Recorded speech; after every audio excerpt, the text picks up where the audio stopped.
Les lumières fluorescentes de Techflow Solutions projetaient leur lueur dure habituelle sur le poste de travail de Michael Carter tandis qu'il regardait le tableau comparatif des salaires sur son moniteur. 3 ans dans l'entreprise, d'innombrables heures supplémentaires et 2 implémentations de systèmes majeurs à son actif. Et pourtant, sa rémunération restait obstinément stagnante, tandis que le coût de la vie à Denver grimpait sans relâche.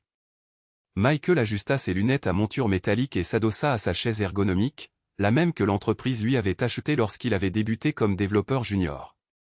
Maintenant, à 35 ans, il était l'ingénieur logiciel senior responsable de la maintenance des systèmes financiers centraux de l'entreprise.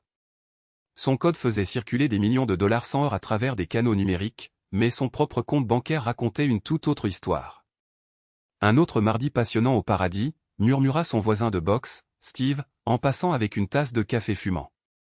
On dirait que tu es en train de contempler le sens de la vie là-bas, répondit Michael, minimisant le tableur.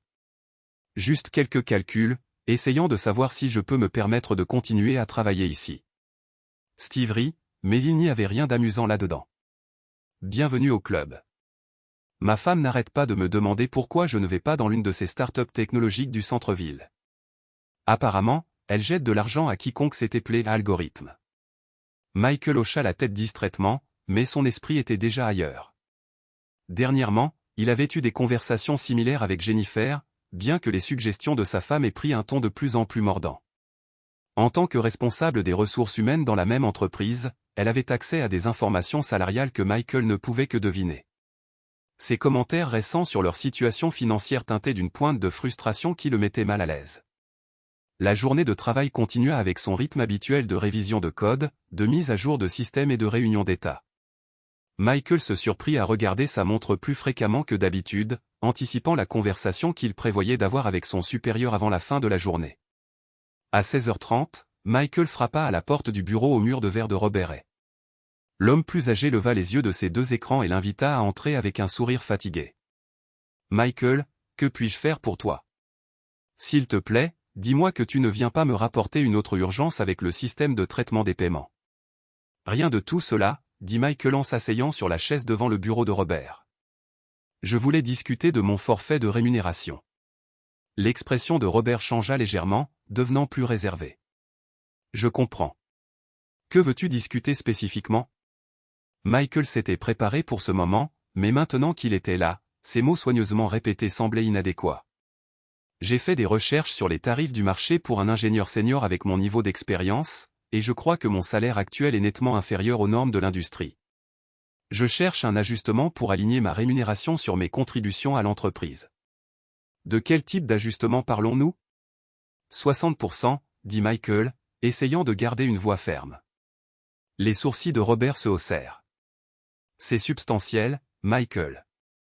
Je comprends ta position et je reconnais la valeur que tu apportes à l'équipe, mais 60%, c'est hors du domaine du possible, compte tenu de nos contraintes budgétaires actuelles. J'ai documenté mes contributions au cours des 3 dernières années, continua Michael en faisant glisser un dossier sur le bureau. Les systèmes financiers que j'ai conçus et maintenus ont fait économiser à l'entreprise des centaines de milliers en potentielles violations de sécurité et temps d'arrêt. La nouvelle passerelle de paiement à elle seule a augmenté l'efficacité des transactions de 30%. Robert ouvrit le dossier et examina les documents, son expression pensive, mais inchangée. C'est un travail impressionnant, Michael, vraiment, mais tu dois comprendre le contexte général. Le conseil a imposé des limites strictes aux augmentations de salaire à l'échelle de l'entreprise. Le mieux que je puisse faire est peut-être 8 à 10%, et même cela nécessiterait l'approbation de la haute direction. Le rejet frappa Michael plus fort que prévu. Il savait que c'était une possibilité lointaine, mais une partie de lui avait espéré que son bilan parlerait de lui-même. Je comprends, dit-il. J'apprécie ton honnêteté. Écoute, je ne veux pas te perdre, dit Robert en se penchant en avant. Tu es l'un de nos employés les plus précieux. Laisse-moi voir ce que je peux faire, mais j'ai besoin que tu sois réaliste quant aux attentes. S. Michael hocha la tête et quitta le bureau, se sentant découragé. Le trajet en voiture jusqu'à la maison à travers la circulation du soir à Denver lui donna le temps de digérer la déception et de considérer ses options. Peut-être Jennifer avait-elle raison d'explorer des opportunités ailleurs, même si l'idée de recommencer dans une nouvelle entreprise avait peu d'attrait. La maison des Carter se trouvait dans un lotissement tranquille de Highlands Ranch, une modeste maison coloniale à 2 étages qui avait mis leur budget à rude épreuve lorsqu'ils l'avaient achetée 4 ans plus tôt. La Lexus argentée de Jennifer était déjà dans l'allée, un avantage de son poste aux ressources humaines qui comprenait une allocation de voitures de fonction. Michael trouva sa femme dans la cuisine, préparant ce qui semblait être un dîner élaboré. Jennifer Carter était une femme séduisante qui maintenait son apparence avec la même précision professionnelle qu'elle apportait à son travail. Ses cheveux châtains étaient coiffés d'un carré moderne et elle portait une robe de travail bleu marine qui mettait en valeur sa silhouette sans être inappropriée pour le bureau. « Tu rentres plus tard que d'habitude », dit-elle sans lever les yeux de la planche à découper où elle coupait des légumes. « Comment s'est passée la réunion ?» Michael desserra sa cravate et se servit un verre d'eau du réfrigérateur. « Pas bien. Robert a dit en gros qu'un 60% était impossible. Je pourrais obtenir 8 à 10% avec approbation. » Le couteau de Jennifer s'arrêta en plein milieu de sa coupe. 8 à 10%? C'est insultant compte tenu de ce que tu apportes à cette entreprise. Je pense la même chose. Mais apparemment, le Conseil a imposé des limites à toutes les augmentations salariales. Le Conseil, répéta Jennifer, son ton empreint de dédain. Michael, tu abordes cela de la mauvaise manière. Tu essaies de négocier depuis une position de faiblesse en mendiant des faveurs au lieu de faire valoir ta véritable valeur. Que veux-tu dire? Jennifer posa le couteau et se retourna pour lui faire face entièrement, ses yeux verts affichant une expression calculatrice que Michael avait déjà vue dans leur conversation liée au travail, mais jamais dirigée vers lui. Je veux dire qu'il y a d'autres façons d'obtenir ce que tu veux, des façons qui n'impliquent pas de supplier Robert et pour des miettes. Michael sentit un frisson d'inquiétude. Lesquelles? J'ai des connexions dans l'entreprise que tu n'as pas, des personnes qui peuvent influencer des décisions qui affectent ta carrière. La voix de Jennifer avait pris une qualité différente, plus professionnelle et légèrement détachée. La question est de savoir si tu es sérieux quant à ta progression ou si tu es content de continuer à jouer selon des règles qui ne fonctionnent clairement pas en ta faveur. Bien sûr que je suis sérieux.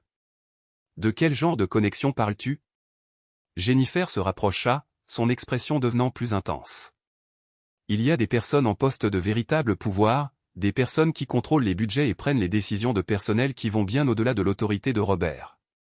Ce sont des personnes qui comprennent la valeur du bénéfice mutuel et qui ne sont pas limitées par la bureaucratie d'entreprise. La façon dont elle parlait de ces individus s'en ont mis Michael de plus en plus mal à l'aise. Jennifer, tu es très vague. Si tu connais des personnes qui peuvent t'aider, pourquoi ne l'as-tu pas mentionné avant? Parce que cela exige un certain niveau d'engagement de ta part, une volonté de sortir de ta zone de confort et de faire face aux réalités du fonctionnement des affaires au niveau exécutif. Michael étudia le visage de sa femme, cherchant une indication de la direction que prenait cette conversation. Que proposes-tu exactement? Jennifer sourit, mais ce n'était pas l'expression chaleureuse à laquelle il était habitué. Ce sourire était contrôlé, presque prédateur.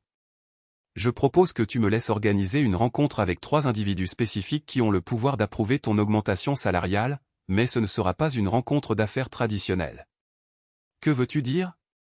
Ce sont des hommes qui apprécient les arrangements peu conventionnels, ils ont du succès, ils sont puissants, et ils s'attendent à certaines contreparties en échange de leur influence.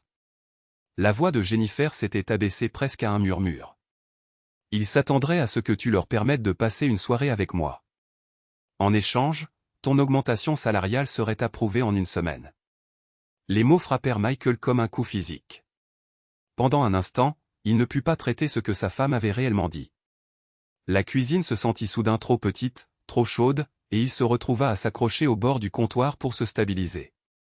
Tu parles de, commença-t-il, puis s'arrêta, incapable de terminer la phrase.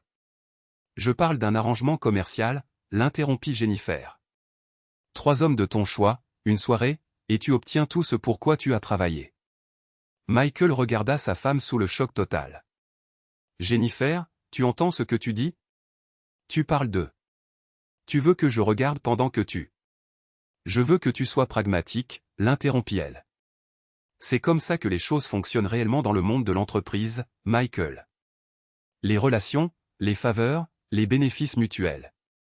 Tu peux continuer à t'évertuer pendant les 5 prochaines années à espérer des augmentations incrémentielles, ou tu peux saisir une opportunité qui t'est offerte en ce moment. La manière décontractée dont elle en parlait était peut-être plus troublante que la proposition elle-même. Michael sentit comme s'il voyait sa femme clairement pour la première fois, et ce qu'il vit lui retourna l'estomac. Non, dit-il fermement. Absolument pas. Je ne peux pas croire que tu suggères une chose pareille. L'expression de Jennifer ne changea pas, pourquoi pas? À cause d'un vieux code moral qui te maintient piégé dans la médiocrité? Michael, nous parlons d'une nuit contre des années de lutte financière. Nous parlons de notre mariage, Jennifer. Nous parlons de décence humaine fondamentale et de respect. Nous parlons d'être intelligent, riposta TL. Crois-tu que les personnes qui réussissent sont arrivées là où elles sont en étant scrupuleuses quant à l'utilisation de toutes les ressources disponibles? C'est de la gestion des ressources, pure et simple. Michael secoua la tête, mais quelque chose dans la confiance de Jennifer commençait à le troubler d'une nouvelle manière. Elle n'agissait pas comme quelqu'un qui fait une suggestion désespérée ou impulsive. Elle parlait avec l'assurance de quelqu'un qui avait déjà longuement réfléchi à cela. « Comment sais-tu seulement que ces hommes seraient intéressés par un tel arrangement » demanda-t-il malgré lui. « Parce que je les connais » répondit Jennifer. « Je sais ce qu'ils veulent et ce qu'ils sont prêts à échanger pour cela. » Bradley Morrison de l'analyse financière, David Chen de la stratégie marketing et Robert Blackwood des affaires juridiques. Les trois sont suffisamment influents pour faire passer ton ajustement salarial, et les trois saisiraient cette opportunité. La spécificité de sa réponse glaça Michael. Elle n'avait pas seulement suggéré cet arrangement, elle avait déjà identifié des individus spécifiques et apparemment considéré leur réponse probable. « Tu as déjà pensé à ça avant » dit-il lentement. « J'ai observé comment les choses fonctionnent réellement dans cette entreprise. Contrairement à toi, je prête attention aux relations et aux dynamiques de pouvoir qui déterminent réellement qui réussit et qui reste bloqué. » Michael se retrouva à étudier le visage de sa femme avec une nouvelle attention. Il y avait quelque chose dans son expression, une confiance qui semblait aller au-delà de la simple spéculation sur les politiques d'entreprise. Elle parlait de ces trois hommes avec une familiarité qui soulevait des questions inconfortables. « À quel point connais-tu Bradley, David et Robert » demanda-t-il avec prudence. « Assez bien pour savoir que cet arrangement les intéresserait. » La réponse fut évasive, mais quelque chose dans son ton suggérait qu'il y avait plus dans l'histoire. L'esprit analytique de Michael, entraîné à identifier les schémas et les incohérences dans le code, commença à appliquer le même examen minutieux au comportement de sa femme au cours des derniers mois. Des réunions tardives qui se prolongeaient au-delà de minuit, des événements de team building le week-end qui semblaient exclure les autres conjoints, de nouveaux vêtements et bijoux qui apparaissaient sans explication, des appels téléphoniques qui se terminaient brusquement quand il entrait dans la pièce. « Jennifer, en as-tu discuté avec eux? J'ai déjà évalué leur intérêt en termes hypothétiques. Les détails devraient être négociés si tu décides d'aller de l'avant. » Michael sentit le sol se dérober sous ses pieds. La conversation était passée de choquante à profondément suspecte. Quand as-tu évalué leur intérêt? Ça compte. La question est de savoir si tu es prêt à saisir une opportunité ou si tu préfères continuer à lutter. Mais si, ça comptait. Michael réalisa que la façon dont Jennifer parlait de ces hommes, la confiance dans son évaluation de leur disposition à participer, les noms spécifiques qu'elle avait près eux, tout cela importait beaucoup. Rien de tout cela ne suggérait une discussion théorique. « J'ai besoin d'air » dit-il en se dirigeant vers la porte arrière. « Michael, ne sois pas si dramatique. C'est une proposition d'affaires. » Il s'arrêta, la main sur la poignée de la porte. « Non, Jennifer, c'est quelque chose de complètement différent, et je commence à penser que tu sais exactement ce que c'est. » Alors qu'il sortait dans le jardin, l'esprit de Michael passait en revue les implications de ce qui venait de se passer. Sa femme lui avait proposé un arrangement qui impliquait des collègues spécifiques. Elle en avait parlé avec une insouciance troublante et avait montré un niveau de connaissance de leurs réponses possibles qui suggérait bien plus qu'un intérêt hypothétique. L'air du soir était frais, mais Michael le remarqua à peine. Il était trop occupé à reconstruire les derniers mois de son mariage, cherchant des indices qu'il aurait pu manquer. La proposition de Jennifer n'était pas seulement choquante, elle était révélatrice. Et ce qu'elle révélait faisait que Michael remettait en question tout ce qu'il pensait savoir de sa femme et de leur relation. Debout dans son jardin, regardant la maison qu'ils avaient achetée ensemble avec tant d'optimisme, Michael Carter commença à suspecter que leur problème était bien plus profond qu'un salaire inadéquat. La femme qu'il avait épousée pourrait être une étrangère, et la vie qu'il pensait vivre pourrait être construite sur des fondations de tromperie qu'il commençait à peine à découvrir. Michael Carter passa une nuit blanche à fixer le plafond, son esprit tourbillonnant à cause de la conversation troublante avec Jennifer. Au matin, Il avait pris une décision qui allait à l'encontre de chaque instinct de confiance qu'il avait cultivé pendant 7 ans de mariage. Si sa femme cachait quelque chose et sa confiance inquiétante le suggérait, alors il avait besoin de savoir la vérité. La matinée suivante se déroula avec une normalité artificielle. Jennifer prépara son petit déjeuner habituel de yaourt grec et de granola tout en naviguant sur son téléphone, montrant occasionnellement à Michael des publications amusantes sur les réseaux sociaux, comme si la conversation de la veille n'avait jamais eu lieu. Son attitude décontractée ne fit que renforcer les soupçons croissants de Michael.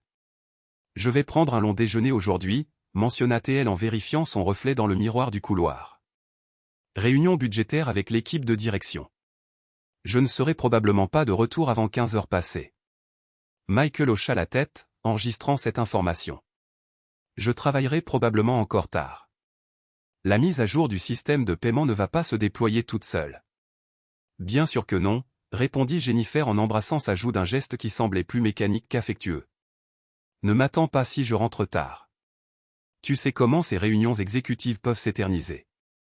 Après le départ de Jennifer, Michael resta assis dans sa voiture dans l'allée pendant plusieurs minutes, luttant avec ce qu'il était sur le point de faire. Enquêter sur sa propre femme lui semblait être une violation de tout ce que le mariage était censé représenter. Mais la proposition de Jennifer avait brisé sa confiance si complètement qu'il sentait qu'il n'avait pas d'autre option. Sa première étape fut Best Buy, où il acheta un système de sécurité domestique destiné aux bricoleurs. Le vendeur, un jeune homme enthousiaste avec de multiples piercings, était heureux d'expliquer les caractéristiques du système. Ces caméras sont excellentes pour la tranquillité d'esprit, expliqua le vendeur en démontrant les unités sans fil activées par le mouvement, la vision nocturne, elles se connectent directement à l'application de ton téléphone. Tu peux tout surveiller à distance et elles stockent les enregistrements sur un serveur cloud jusqu'à 30 jours. Parfait, dit Michael. Je voyage pour le travail occasionnellement et je veux garder un œil sur les choses. Le mensonge lui vint avec une facilité surprenante. Michael passa sa pause déjeuner à installer les caméras dans toute la maison. Il les positionna stratégiquement dans le salon, la cuisine et le couloir, les dissimulant parmi les éléments décoratifs existants et s'assurant qu'elles captureraient toutes les zones principales sans être évidentes. La chambre à coucher resta hors limite. Même dans son état actuel de suspicion, Michael ne put se résoudre à violer cette limite. Quand Jennifer rentra chez elle ce soir-là, elle regarda à peine les petits appareils. « Nouveau système de sécurité » demanda-t-elle, remarquant le panneau de contrôle à côté de la porte d'entrée. « Après le cambriolage à 2 rues d'ici, j'ai pensé qu'il était temps », répondit Michael. « Mieux vaut prévenir que guérir. » Jennifer hocha la tête en signe d'approbation. « Bonne idée, même si j'espère que tu ne vas pas devenir un de ces maris de banlieue paranoïaques qui surveillent chaque camion de livraison. » Le commentaire lui fit plus mal qu'il n'aurait dû, compte tenu de ce que Michael surveillait réellement.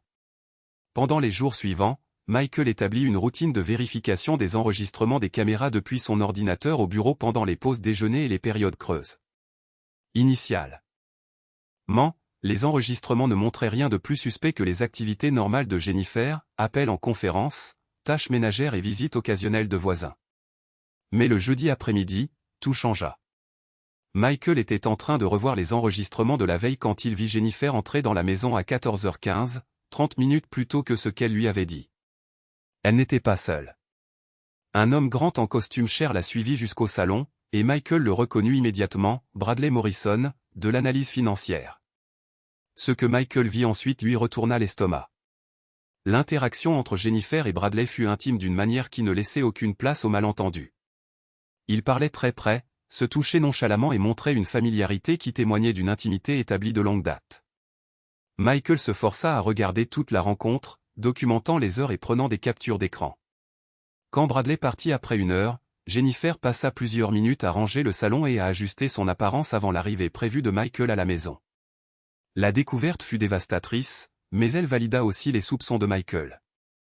La proposition de sa femme n'avait pas été hypothétique, c'était une tentative de légitimer des relations existantes. Pendant le week-end, Michael étendit son enquête au-delà des enregistrements des caméras. Pendant que Jennifer faisait des courses, il réalisa une recherche exhaustive sur leur ordinateur partagé, utilisant un logiciel de récupération de données pour examiner les fichiers supprimés et l'historique de navigation. Ce qu'il trouva fut accablant. Caché dans un dossier profondément enfoui dans l'arborescence des répertoires de l'ordinateur, Michael découvrit des dizaines de photos et de captures d'écran de messages. Les images montraient Jennifer avec différents hommes dans divers contextes intimes, y compris leur propre maison. Les messages révélaient des relations continues avec Bradley Morrison, David Chen de la stratégie marketing et Robert Blackwood des affaires juridiques, les trois mêmes hommes qu'elle avait nommés dans sa proposition. Mais la découverte la plus troublante vint quand Michael trouva une discussion de groupe entre Jennifer et les trois hommes le concernant. Il commence à avoir des soupçons à propos du salaire, avait écrit Jennifer dans un message daté de 2 semaines auparavant. Nous pourrions devoir accélérer le calendrier. La réponse de Bradley fut clinique. Peux-tu le maintenir distrait jusqu'à ce que nous soyons prêts à faire la transition? Quel genre de transition? Avait demandé David. Du genre où nous n'aurons plus à nous soucier qu'il soit un problème, répondit Robert. Jennifer a déjà préparé le terrain avec les ressources humaines. Une fois que la négociation salariale échouera, nous pourrons documenter des problèmes de performance et créer des motifs de licenciement. Les mains de Michael tremblaient en lisant l'échange. Sa femme non seulement le trompait, mais elle planifiait activement sa destruction professionnelle. La phase suivante de l'enquête de Michael se concentra sur les trois hommes individuellement. Utilisant son accès aux systèmes internes de l'entreprise et ses compétences techniques, il commença à établir les profils de chacun d'eux. Bradley Morrison s'avéra le plus vulnérable. En tant qu'analyste financier, il avait accès à des informations budgétaires sensibles et à des données d'investissement. Michael découvrit des preuves que Bradley utilisait des informations privilégiées pour effectuer des transactions personnelles, y compris plusieurs instances où il avait déplacé des fonds de l'entreprise via des comptes qui semblaient le bénéficier personnellement. La documentation était méticuleuse et accablante. La faiblesse de David Chen résidait dans son travail créatif. Michael trouva des preuves que David avait plagié des stratégies marketing de petites entreprises, s'appropriant leurs idées pour les campagnes de Cashflow, sans attribution ni compensation. Plusieurs des campagnes les plus célébrées de David étaient des copies directes de travaux réalisés par des entreprises qui n'avaient jamais été créditées. La corruption de Robert Blackwood était la plus sophistiquée. En tant que conseiller juridique, il avait orienté les contrats de l'entreprise vers des sociétés qui lui versaient des pots de vin significatifs. Michael traça un schéma d'honoraires juridiques qui semblait excessif, avec des parties des paiements retournant à Robert via des sociétés écrans et des arrangements de conseil. Mais la découverte la plus précieuse de Michael vint à travers l'enquête sur les réseaux sociaux. Utilisant LinkedIn, Facebook et Instagram, il identifia les épouses des trois hommes, Patricia Morrison, Suzanne Chen et Maria Blackwood. Chaque femme semblait mener une vie de banlieue confortable, ignorant les activités de leur mari. Patricia Morrison dirigue un cabinet immobilier prospère et publiait fréquemment sur les valeurs familiales et l'engagement matrimonial. Suzanne Chen était infirmière pédiatrique qui partageait des citations inspirantes sur la confiance et la fidélité. Maria Blackwood enseignait dans une école primaire et publiait régulièrement sur l'importance de l'honnêteté et de l'intégrité dans l'éducation. L'ironie était amère, mais elle fournit aussi à Michael des informations cruciales. Ces femmes avaient des profils publics sur les réseaux sociaux qui révélaient leurs horaires, leurs amis et leurs valeurs. Plus important encore, elles n'avaient aucune idée que leur mari était impliqué dans une trahison systématique. Tandis que Michael compilait ses preuves, un plan commença à se former dans son esprit. Mais il devait d'abord comprendre l'étendue totale des intentions de Jennifer concernant son emploi. La réponse vint lors d'un examen nocturne des courriels professionnels de Jennifer, auquel il accédait depuis son ordinateur à la maison.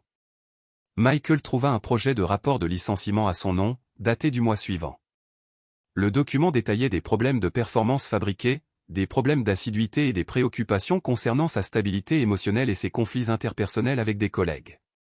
Le rapport était un chef-d'œuvre de manipulation des ressources humaines, conçu pour créer des motifs de licenciement tout en protégeant l'entreprise d'éventuels procès. Jennifer avait méthodiquement construit un dossier contre lui, documentant des incidents inventés et recueillant des déclarations de collègues qui avaient été amenés à croire que Michael traversait des problèmes personnels. Le plus inquiétant était le calendrier. Selon les documents, le licenciement de Michael était prévu pour exactement une semaine après l'arrangement proposé par sa femme avec les trois hommes. Le plan était élégant dans sa cruauté. Jennifer obtiendrait sa soirée d'adultère légitimée, puis éliminerait le témoin en détruisant sa carrière. Michael réalisa que la proposition de Jennifer ne concernait pas seulement la négociation salariale ou l'avancement professionnel, il s'agissait de contrôle, d'humiliation et, en fin de compte, d'élimination. Sa femme avait systématiquement planifié sa destruction tout en maintenant la façade d'un mariage aimant. La révélation transforma la colère de Michael en quelque chose de plus froid et ciblé. Jennifer pensait qu'elle jouait un jeu où elle avait tous les avantages, connexion corporative, information privilégiée et l'effet de surprise. Ce qu'elle ne savait pas, c'est que son mari possédait des compétences qu'elle avait constamment sous-estimées. En tant qu'ingénieur logiciel senior, Michael comprenait les systèmes, l'analyse de données et la preuve numérique d'une manière que sa femme et ses complices n'avaient jamais envisagée. Plus important encore, il savait identifier les vulnérabilités et les exploiter systématiquement. Pendant le week-end, Michael fit des copies de toutes ces preuves, les stockant dans de multiples endroits sécurisés. Il documenta tout, les enregistrements des caméras, les irrégularités financières, les preuves de plagiat, les systèmes de corruption et, le plus important, la conspiration pour détruire sa carrière. Pour le dimanche soir, Michael avait compilé des dossiers complets sur Bradley Morrison, David Chen et Robert Blackwood. Il avait identifié leurs épouses, leurs horaires, leurs vulnérabilités et leurs crimes. Plus crucial encore, il avait découvert le calendrier de son propre assassinat professionnel. Jennifer avait commis une erreur cruciale dans sa planification. Elle avait sous-estimé l'homme qu'elle trahissait. Michael Carter aurait pu être un époux confiant, mais il était aussi un analyste systématique qui abordait les problèmes avec une précision méthodique. Alors qu'il était assis dans son bureau à domicile, entouré de preuves imprimées et de fichiers numériques, Michael réalisa que sa femme lui avait fourni par inadvertance tout ce dont il avait besoin pour détruire, non seulement ses plans soigneusement élaborés, mais aussi les vies de tous ceux impliqués dans la conspiration. La question n'était plus de savoir si Michael accepterait la proposition de Jennifer. La question était de savoir avec quelle complétude il pourrait démanteler le réseau de trahison que sa femme avait construit autour de lui. Jennifer pensait qu'elle lui offrait un choix entre l'humiliation et la sécurité financière. Ce qu'elle ne réalisa pas, c'est qu'elle lui avait en fait donné les outils et la motivation pour orchestrer la vengeance la plus complète que n'importe lequel d'entre eux puisse imaginer.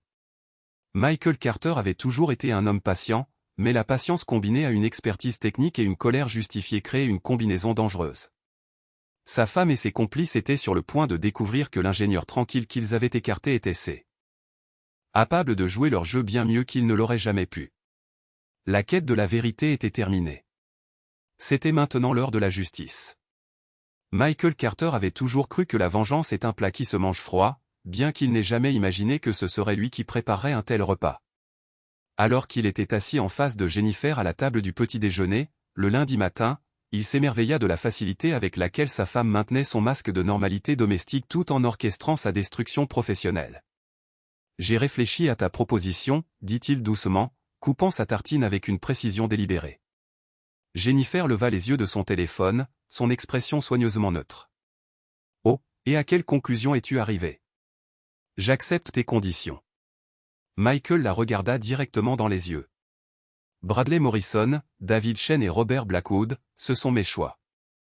Pendant un instant, le sang-froid de Jennifer s'effrita. Un éclair de surprise traversa ses traits avant qu'elle ne retrouvât son attitude professionnelle. Je vois. C'est pragmatique de ta part. Quand cela t'arrangera-t-il ? Le vendredi soir serait parfait. Je peux faire en sorte qu'il soit disponible vers 19h. La manière désinvolte avec laquelle elle discutait de l'organisation de ce qui équivalait à une trahison de leur vœu de mariage confirma tout ce que Michael avait découvert sur la vraie nature de sa femme, mais il était maintenant prêt à jouer son jeu avec des règles qu'elle n'avait jamais envisagées. « Parfait, dit Michael.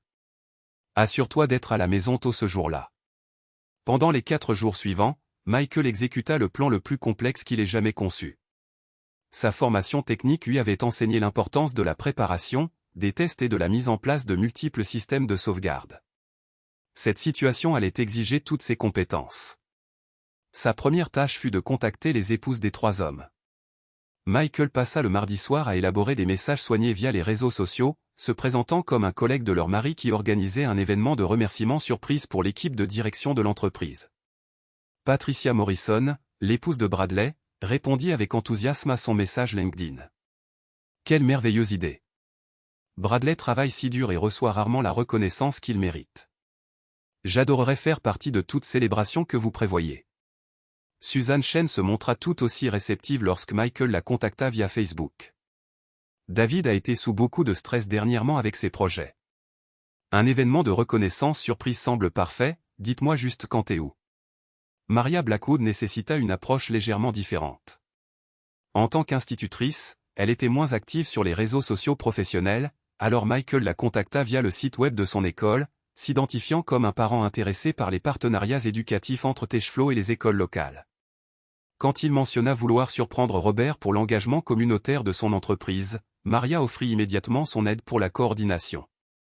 Chaque conversation fut soigneusement conçue pour établir la confiance tout en recueillant les informations dont Michael avait besoin sur leurs horaires, leurs relations et leurs attentes. Pour le jeudi, il avait confirmé que les 3 femmes seraient disponibles le vendredi soir et impatientes de participer à ce qu'elles croyaient être une célébration des réussites professionnelles de leur mari. La deuxième phase du plan de Michael impliqua son expertise technique en utilisant son accès administratif au système de l'entreprise. Il compila des dossiers de preuves complets pour chacun des 3 hommes. Les irrégularités financières de Bradley furent documentées avec des relevés bancaires, des registres de transactions et des rapports budgétaires internes qui montraient des schémas clairs de délits d'initiés et de détournement de fonds. Le plagiat de David fut prouvé par des comparaisons côte à côte de ses campagnes de marketing avec le travail original qu'il avait volé, complété par des horodatages qui démontraient qu'il avait accédé aux matériaux sources avant de créer ses campagnes originales. La corruption de Robert fut la plus complexe à documenter, mais Michael avait retracé la piste des pots de vin à travers des sociétés écrans et des arrangements de conseil qui violaient à la fois l'éthique légale et les politiques de l'entreprise. Mais le coup de maître de Michael fut la préparation du dossier de preuve de Jennifer, en utilisant les enregistrements des caméras, les communications numériques récupérées et le calendrier documenté de sa conspiration contre lui. Il créa une présentation qui ne laissait aucune place à la négation ou à la manipulation. Le jeudi soir, alors que Jennifer faisait les derniers préparatifs pour son événement planifié, Michael fit ses propres préparatifs finaux. Il avait loué une unité de stockage où il transféra ses affaires personnelles les plus importantes. Il ouvrit un nouveau compte bancaire et consulta discrètement un avocat spécialisé en divorce, expert en cas d'adultère et de faute professionnelle en entreprise. « Tout est prêt pour demain » demanda Jennifer alors qu'il se préparait à dormir, son ton empli d'une anticipation qui donnait des frissons à Michael. « Tout est exactement comme il se doit » répondit-il avec sincérité. Le vendredi arriva avec un ciel inhabituellement clair pour la fin octobre à Denver. Michael suivit sa routine de travail normale, mais quitta le bureau à 16 heures, disant à ses collègues qu'il avait une obligation familiale. En réalité, il avait besoin de temps pour préparer les éléments finaux de son plan. À la maison, Michael connecta son ordinateur portable au grand téléviseur du salon et prépara ses fichiers de présentation. Il installa des caméras supplémentaires pour capturer les événements de la soirée sous plusieurs angles, s'assurant que tout était documenté pour de futures procédures légales. Plus important encore, il prépara des copies imprimées de tous les dossiers de preuves organisés dans des classeurs qui seraient impossibles à rejeter ou à détruire. À 18h30, Michael envoya des messages textes soigneusement synchronisés à Patricia Morrison, Suzanne Chen et Maria Blackwood. La célébration surprise était sur le point de commencer à la résidence Carter. Leur mari devrait arriver bientôt. Veuillez venir au 1847 Maple Street exactement à 19h15. Utilisez l'entrée arrière pour maintenir l'effet de surprise. Jennifer rentra chez elle à 18h45, ayant passé la journée à ce qu'elle avait décrit comme des préparatifs finaux avec l'équipe. Elle s'était soigneusement habillée pour la soirée dans une élégante robe noire à la fois professionnelle et séductrice. Un choix qui dit à Michael tout ce qu'il avait besoin de savoir sur ses intentions. Il devrait être là bientôt, dit-elle, vérifiant son apparence dans le miroir du couloir. Es-tu prêt pour ça? Je n'ai jamais été plus prêt pour quoi que ce soit dans ma vie, répondit Michael. À 19h précise, Bradley Morrison arriva, suivi en quelques minutes par David Chen et Robert Blackwood. Michael ouvrit la porte à chacun d'eux, remarquant leur haut de colonne cher, leur attitude confiante et leur absence totale de honte pour ce à quoi ils croyaient être sur le point de participer. Michael, dit Bradley avec une fausse cordialité. Jennifer a expliqué l'arrangement. Nous voulons que tu saches combien nous apprécions ta flexibilité dans cette affaire. Ton ajustement de salaire sera traité le lundi matin, ajouta Robert avec la confiance d'un homme habitué à échanger des faveurs contre des gains personnels. Et nous avons préparé quelques matériaux de marketing pour la campagne afin d'annoncer votre promotion, contribua David comme si cela n'était rien de plus qu'une transaction commerciale standard. Michael les conduisit au salon où Jennifer attendait. Les 4 conspirateurs commencèrent à s'installer, s'attendant clairement à ce que Michael se retire ou participe selon leur scénario prédéfini. Au lieu de cela, Michael s'approcha de son ordinateur portable et activa le grand téléviseur. Avant de commencer, dit-il calmement, j'ai pensé que vous pourriez être intéressé à voir quelques documents que j'ai préparés. La première image qui apparut à l'écran fut un horodatage du lundi précédent, Jennifer et Bradley dans le même salon, engagés dans une conversation intime qui ne laissait aucun doute sur la nature de leur relation. « Qu'est-ce que c'est que ça ?» exigea Jennifer, son sang-froid finissant par craquer. « C'est la vérité », répondit Michael en passant à l'image suivante. « David, te voici avec ma femme mardi dernier. Robert, ta visite a eu lieu mercredi après-midi. » Les trois hommes échangèrent des regards paniqués tandis que Jennifer restait figée, calculant ses options. « Vous voyez, » continua Michael. « J'ai mené ma propre enquête au cours de la dernière semaine. Et ce que j'ai découvert est assez fascinant. » La présentation continua avec les preuves de la faute professionnelle de chaque homme. Le visage de Bradley pâlit lorsque ses activités de délit d'initié furent montrées en détail. David recula lorsque son plagiat fut révélé par une documentation irréfutable. Robert commença à transpirer tandis que son système de corruption était exposé avec précision. « Tout cela est très intéressant, » dit Michael, « mais nous n'avons pas encore atteint le meilleur moment. » À 19h15 précise, la sonnette de la porte arrière retentit. « Ce sont le reste de nos invités », annonça Michael en se dirigeant pour ouvrir la porte. Patricia Morrison entra la première, portant une bouteille de vin et arborant un sourire éclatant. « Je suis tellement excité de surprendre Bradley. » « Où est-il » Suzanne Chen la suivit, tena. NT un bouquet de fleurs. David va être si surpris. C'est un geste si attentionné. Maria Blackwood fut la dernière à arriver, portant un gâteau fait maison. J'ai fait le dessert préféré de Robert pour la célébration. Ils vont être tellement émus. Michael conduisit les trois épouses au salon, où leur mari était paralysé par le choc et l'horreur. « Mesdames » annonça Michael. « Je voudrais que vous rencontriez les collègues de vos maris et ma femme. » Il passait en revue des documents liés au travail. Le silence qui suivit fut absolu. Patricia Morrison regarda de son mari à Jennifer et aux preuves encore affichées sur le téléviseur. Le bouquet de Suzanne Chen tomba au sol tandis qu'elle traitait la scène devant elle. Maria Blackwood laissa tomber son gâteau avec des mains tremblantes. Patricia, Suzanne, Maria, continua Michael avec un professionnalisme calme. Je crois que vous méritez de connaître la vérité sur ce que vos maris ont fait lors de leur réunion tardive. Il tendit à chaque femme un dossier imprimé avec des preuves de l'infidélité et de la faute professionnelle de leur mari.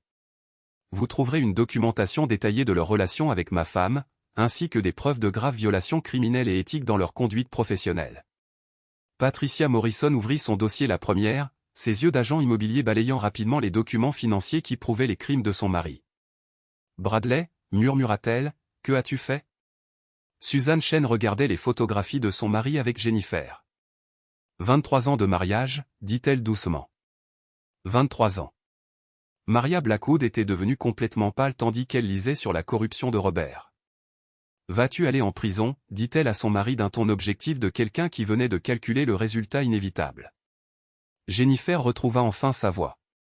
Michael, c'est de la folie. Tu ne peux pas juste. Je ne peux pas juste quoi, interrompit Michael. Documenter la vérité, fournir des preuves de crime. Informer ces femmes que leurs maris sont des criminels et des adultères. En fait, non seulement je peux le faire, mais j'ai l'obligation morale de le faire. Bradley Morrison tenta de reprendre le contrôle de la situation. Michael, parlons-en rationnellement. Il n'est pas nécessaire d'impliquer qui que ce soit d'autre dans ce qui équivaut à un malentendu. Un malentendu ? La voix de Patricia Morrison montait. Vous appelez un vol systématique et l'adultère un malentendu ? Les preuves parlent d'elles-mêmes, dit Michael en se dirigeant vers son ordinateur portable.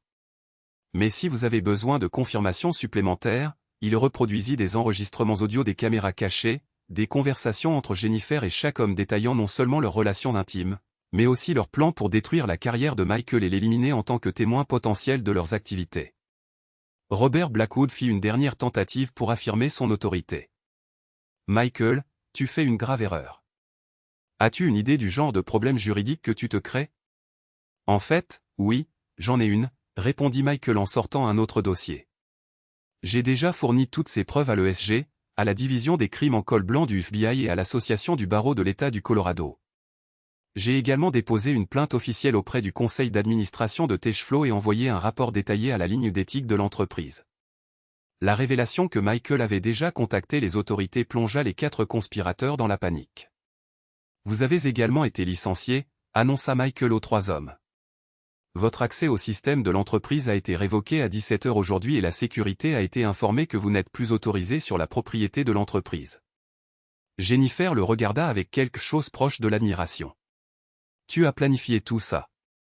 J'ai appris en observant, répondit Michael.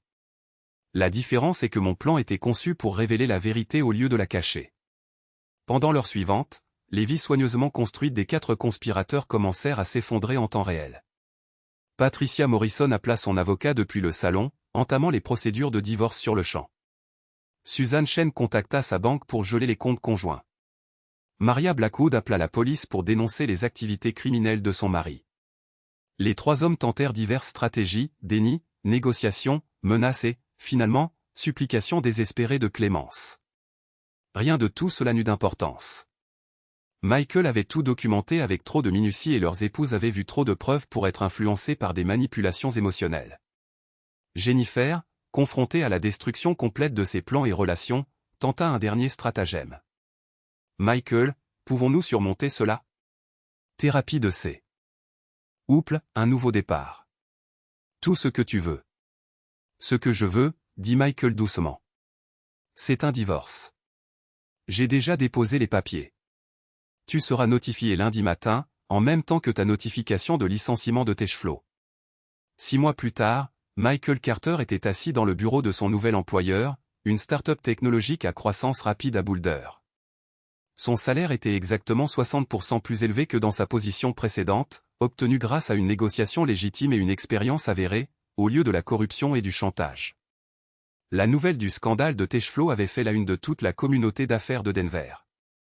Bradley Morrison purgeait 18 mois dans une prison fédérale pour délit d'initié. David Chen avait déposé le bilan après avoir perdu son dernier procès pour droit d'auteur et travaillait actuellement dans un centre d'appel tout en payant des accords. Robert Blackwood avait été radié et faisait face à de multiples accusations de crimes graves pour corruption. Jennifer avait été licenciée de Techflow et trouvait difficile d'obtenir un nouvel emploi en ressources humaines en raison de la publicité entourant son rôle dans la conspiration. Le divorce avait été rapidement finalisé, Michael recevant la majorité de leurs biens communs en raison de la faute documentée de Jennifer. Alors que Michael révisait le code du système de sécurité de sa nouvelle entreprise, il réfléchit aux leçons de la dernière année. Il avait appris que la confiance, une fois brisée, ne pouvait jamais être entièrement réparée, mais il avait aussi appris que l'intelligence, la préparation et la clarté morale étaient des outils puissants pour obtenir justice. Son téléphone vibra avec un message de sa nouvelle petite amie, Sarah, une ingénieure logicielle qu'il avait rencontrée lors d'une conférence professionnelle. Dîner? Ce soir, j'ai trouvé un nouveau restaurant qui fait des pâtes incroyables. Michael sourit et répondit, ça a l'air parfait. Je te prends à 19 h. Pour la première fois depuis des années, Michael Carter était exactement là où il voulait être, avec précisément les personnes qu'il avait choisies. Le prix de la trahison avait été entièrement payé et les comptes étaient enfin à l'équilibre. Michael Carter était sur le balcon de son nouvel appartement au centre-ville de Denver, observant les lumières de la ville s'allumer tandis que la nuit tombait sur les montagnes. La vue du 32e étage était spectaculaire. Très différent de la maison de banlieue qu'il avait autrefois partagée avec Jennifer, cet appartement était son choix, son accomplissement, gagné grâce à un travail honnête et une planification minutieuse. Techflow Solutions avait fermé ses portes 8 mois après l'éclatement du scandale. L'entreprise ne s'était jamais remise du désastre des relations publiques et des enquêtes fédérales ultérieures. Michael ne ressentait aucune satisfaction à la disparition de l'entreprise. Trop d'employés innocents avaient subi les conséquences des actions de ses anciens collègues, mais la justice, avait-il appris, était rarement propre ou commode. Sarah sortit de la cuisine, portant 2 verres de vin, sa bague de fiançailles captant la lumière de la ville en contrebas. Ils étaient ensemble depuis 18 mois, construisant une relation fondée sur l'honnêteté et le respect mutuel, des concepts qui semblaient révolutionnaires après son mariage avec Jennifer. Le traiteur avait tout confirmé pour samedi, dit-elle en s'installant sur la chaise à côté de lui. Tes parents arriveront jeudi et ma sœur sera là vendredi matin. Leur mariage serait petit, intime, assisté uniquement par des personnes qui se souciaient sincèrement de leur bonheur. Michael avait appris à valoriser l'authenticité plutôt que les apparences, la substance plutôt que le spectacle. Son téléphone vibra avec une alerte d'actualité. Bradley Morrison avait été libéré de la prison fédérale et travaillait à l'atelier de réparation automobile de son frère dans le Wyoming. David Chen avait déposé le bilan après avoir perdu son dernier procès pour droit d'auteur. Robert Blackwood purgeait toujours sa peine pour corruption avec encore 2 ans à purger. Jennifer avait déménagé à Phoenix, où elle travaillait comme assistante administrative pour un petit cabinet médical. Ses tentatives de contacter Michael avaient cessé après que son avocat lui informait que toute communication violerait leur accord de divorce. Elle était devenue un avertissement dans les cercles professionnels de Denver, son nom synonyme de trahison en entreprise. Des regrets? Demanda Sarah, remarquant son expression pensante. Michael considéra sérieusement la question. 2 ans auparavant, il avait été un homme différent, confiant, naïf, prêt à ignorer les signaux d'alarme au nom de la loyauté conjugale. Les événements qui avaient suivi l'avaient fondamentalement changé, l'obligeant à affronter des vérités inconfortables sur la nature humaine et sa propre capacité de pensée stratégique. Aucun regret sur la façon dont cela s'est terminé, dit-il finalement. Juste pour le temps qu'il m'a fallu pour voir la vérité. Sarah lui prit la main, son toucher chaleureux et rassurant. Il nous faut parfois tout perdre ce que nous pensions vouloir pour trouver ce dont nous avons réellement besoin. Michael sourit, sentant que le poids du passé se plaçait à sa juste place, reconnu, mais ne le définissant plus. Demain apporterait de nouveaux défis, de nouvelles opportunités et de nouveaux choix. Mais cette nuit-là, assis à côté de la femme qu'il aimait et de la vie qu'il avait construite sur les cendres de la trahison, Michael Carter était exactement là où il appartenait. Le passé lui avait enseigné de précieuses leçons sur la tromperie et la justice. Le futur serait écrit avec la sagesse acquise par l'expérience et partagée avec quelqu'un qui méritait sa confiance. La justice, réfléchit Michael, ne se résumait pas seulement à la punition, il s'agissait de créer un espace pour que de meilleures choses puissent croître.